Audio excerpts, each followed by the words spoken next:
2.5 inch से भी कम। कितना गबन हुआ होगा। मैं नापने आया हूं उन अधिकारियों की पहुंच को, मैं नापने आया हूं उस अधिकारियों और ठेकेदारों के कार्यों को जिसके बल पे वो अपनी जेब भरते हैं।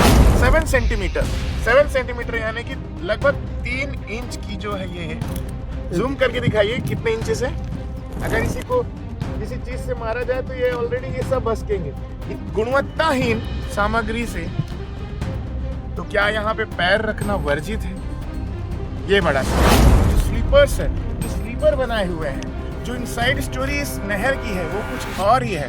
जो बेड बनाया हुआ है उसकी जांच आखिर कब होगी? गड़बड़ी हुई है जांच में, इसीलिए ये साजिश रची गई और अधिकारियों के निर्देश पे वो ठेकेदार ने आकर के उसी जगह को सुधारा है ताकि 1-1.5 इंच की ढलाई दिखे ही नहीं।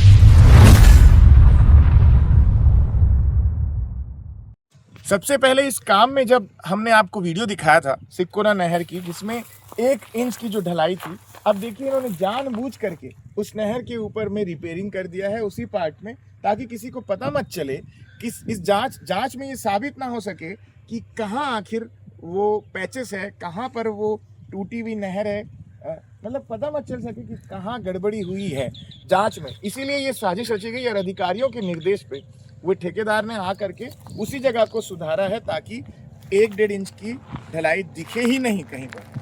लेकिन ये वही जगह है, आप देखिए, जहाँ पे आपको रिपेयरिंग के पूरे निशान दिख रहे होंगे, जहाँ पे 1 इंच की ढलाई 1.5 इंच की ढलाई की गई थी और अधिकारियों के निर्देश पर ये जानबूझ करके साजिश रची गई है अधिकारियों के संरक्षण में कि आप ऊपर का पार्ट जो है उसको ढक दो, उसी में ही ज़्यादा टूटने पर उसके पीछे की सच्चाई निकल के आ रही थी। 1-1.5 इंच की जो ढलाई है वो ना दिखे इस नहर में और शासन को ठगा जा सके, उनको चूना लगाया जा सके और जितना भी पैसा है जल संसाधन विभाग का वो जेब में डाला जा सके और जांच में उन पर कोई कार्रवाई ना हो, इसलिए इस प्रकार का काम किया गया है। हम आगे भी आपको दिखाएंगे। आज मेरे हाथ में है ये मेजरिंग टेप।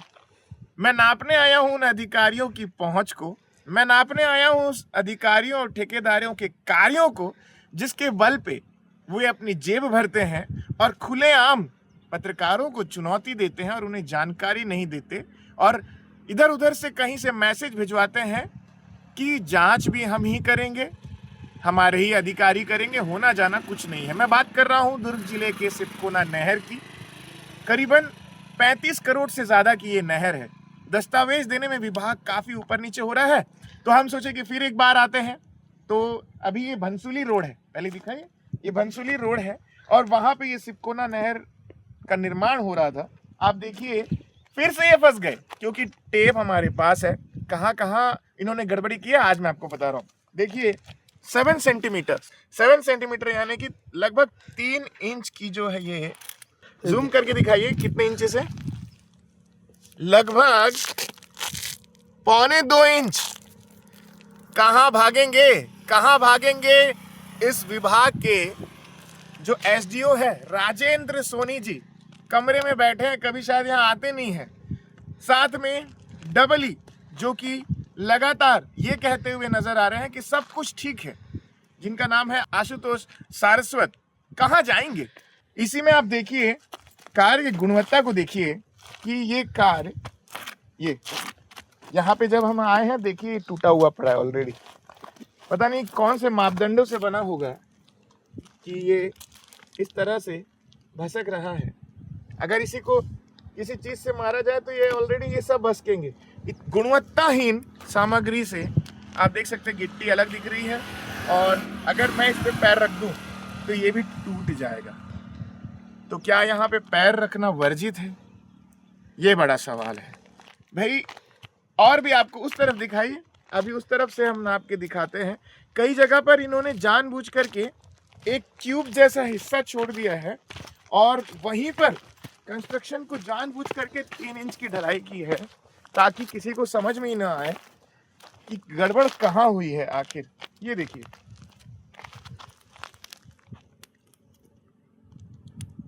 2.5 इंच से भी कम। कितना गबन हुआ होगा। बेहद लंबी नहर है, मैं आपको बता दूं 36 करोड़ से बनने वाली। इसमें बहुत सारी चीज़ें और भी संलिप्त है, और भी चीज़ें इसमें संयुक्त रूप से बनाई जानी है। जिसके लिए यहाँ पे 36 करोड़ रुपए सैंक्शन हुए हैं। भूपेश बघेल पूर्व मुख्यमंत्री का क्षेत्र है। तो खबरों को लगाने के बाद भी विभाग ने अभी तक संज्ञान लिया नहीं है, किसी तरह की कार्रवाई नहीं की गई है। और आपको बता दूं, जब हमने आरटीआई में दस्तावेज मांगे तो इधर उधर घुमाने की कार्रवाई हो रही है। डबल के कार्यालय से जानबूझकर हमको जानकारी ना दी जाए, इसके लिए बहुत सारे हथकंडे अपनाए जा रहे हैं। लेकिन भाई, सड़क पर आपने काम कर रहे हैं, आपको यहाँ पे लोगों के बीच में काम करना है, किसानों के लिए काम करना है, तो हमारी जवाबदारी है कि हम ग्राउंड जीरो पर आकर के आपकी पोल खोलें और हकीकत दिखाएं कि किस तरह से गबन का खिलाफ कर रहे हैं। तो देखिए, ये आपको सिर्फ यही नहीं, कुछ जगहों पर ये जानबूझ करके क्यूब जैसा हिस्सा छोड़ रहे हैं ताकि जांच हो तो सिर्फ उसी हिस्से में हो, और जहां इन्होंने गड़बड़ी की है वहां पे ये पता लगने नहीं देना चाह रहे हैं कि गड़बड़ी की जांच मत हो जाए। जो स्लीपर्स है, जो स्लीपर बनाए हुए हैं, जो इनसाइड स्टोरी इस नहर की है वो कुछ और ही है। जो बेड बनाया हुआ है उसकी जांच आखिर कब होगी? हालांकि हमने सारी प्रोसीडिंग्स पूरी की है। देखने वाली बात यह होगी कि विभाग इस पे कार्रवाई करता है क्या। मुख्यमंत्री के अंतर्गत आने वाला ये विभाग कि जिम्मेदार अधिकारियों पर कार्रवाई होती है, या उन्हें फिर से इस तरह के खेल को खुलेआम खेले जाने के लिए और उनको संरक्षण दिया जाता है, यह देखने वाली बात होगी। लेकिन आपको मैं बता दूं, पब्लिक स्वर लगा रहेगा दुर्ग जिले के अंतर्गत कहां पर इन्होंने बड़ा खेला किया है आपके सामने लाने का हम आपको वादा करते हैं। बने रहिए हमारे साथ। मैं रोहित सोनी, पब्लिक स्वर।